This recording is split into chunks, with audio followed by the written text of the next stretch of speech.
और इस वक्त की बड़ी खबर आपको बता दें, चरनीव में रूस की जबरदस्त बमबारी हो रही है। लगातार वहां पर गोले दागे जा रहे हैं। रिहायशी इलाकों में रूस के हवाई हमले अब भी लगातार जारी है। रूस ने चरनीव को चारों तरफ से घेर लिया है। चरनीव शहर भी अब उसकी चपेट में आ गया है। चरनीव में रूस की जबरदस्त बमबारी लगातार जारी है। रिहायशी इलाकों को अटैक किया जा रहा है, वहां पर हमले किए जा रहे हैं। रूस ने चरनीव को चारों तरफ से घेर भी लिया है। इस वक्त की बड़ी खबर आप देख रहे हैं, तस्वीरें भी हम आपको दिखा रहे हैं किस तरीके से। देखिए, वहां पर मिसाइल्स पड़ी हुई हैं और रिहायशी इलाकों में घरों को निशाना बनाया जा रहा है। ऐसे क्षेत्रों को तबाह किया जा रहा है जहां पर उसको पता है कि यहां पर लोग हो सकते हैं जो घरों के भीतर हो। और चरनीव में रूस की जबरदस्त बमबारी लगातार अब भी जारी है। रिहायशी इलाकों में रूस के हवाई हमले लगातार हो रहे हैं। रूस ने चरनीव को चारों तरफ से घेर लिया है। इस वक्त की बड़ी खबर आप देख रहे हैं, इससे पहले खेरसोन का इलाका उसने पहले ही कब्जा चुका है और अब चरनीव को भी चारों तरफ से रूस ने घेर लिया है। और रिहायशी इलाकों में रूस के हवाई हमले अब भी लगातार जारी हैं। कई बमबारी उसकी ओर से हो रही हैं और तस्वीरें भी लगातार हम आपको दिखा रहे हैं। वहां पर मिसाइल्स पड़ी हुई हैं, किस तरीके से मिसाइलों से लगातार अटैक किए जा रहे हैं, वो ये इस बात को साफ दर्शाता है कि जंग अब और ज्यादा भीषण और तेज होती हुई यहां पर नजर आ रही है। यूक्रेन की राजधानी कीव में रूस के हमलों के बाद हालात अब बिगड़ गए हैं। वहां रहने वाले लोग लगातार पलायन करने को मजबूर हैं। रूस के हमलों की वजह से टूटी हुई सड़कों और टूटे हुए पुलों के बीच से गुजरते हुए ये लोग किसी तरह सुरक्षित जगहों पर जाने की कोशिश कर रहे हैं। कुछ परिवारों में तो छोटे छोटे बच्चे भी हैं जिन्हें किसी तरह सुरक्षित जगहों पर पहुंचाने की कोशिश हो रही है। हालांकि यूक्रेन की सेना आम लोगों की मदद में भी जुटी हुई है, लेकिन इन हमलों के बाद पूरे शहर के हालात अब बेहद खराब हो गए हैं। हर तरफ टूटी हुई इमारतें, टूटे पुल नजर आ रहे हैं, सड़कों पर बर्बाद हो चुकी गाड़ियां बिखरी पड़ी हुई हैं और ऐसे में हर कोई अपनी जरूरत का सामान लेकर जान बचाने की जद्दोजहद में जुटा हुआ है।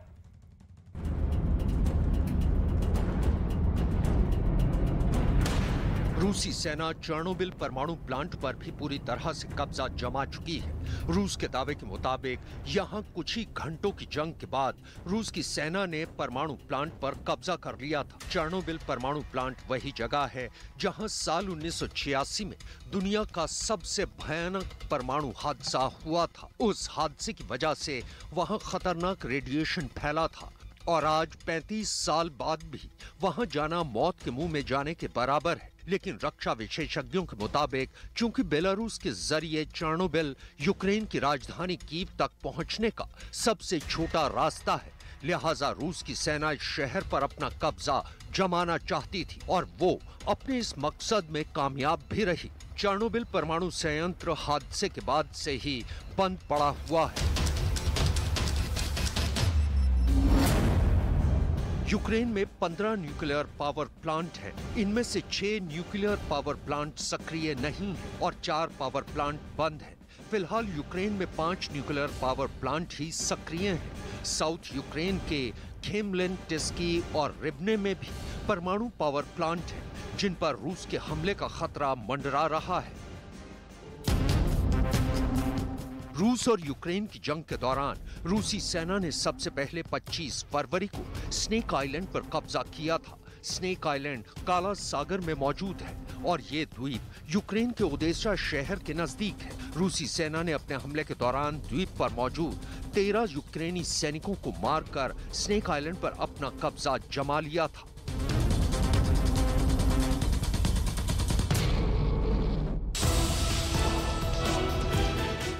फिलहाल यूक्रेन के कई दूसरे शहरों पर रूसी सेना के ताबड़तोड़ हमले जारी हैं।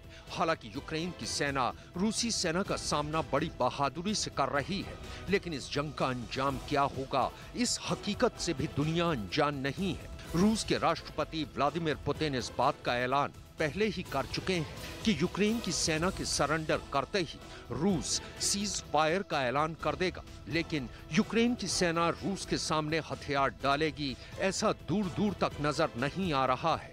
यानी एक बात तो तय है कि जिस दिन भी रूस और यूक्रेन के बीच ये जंग रुकेगी, तब तक यूक्रेन के कई खूबसूरत शहर शमशान बन चुके होंगे।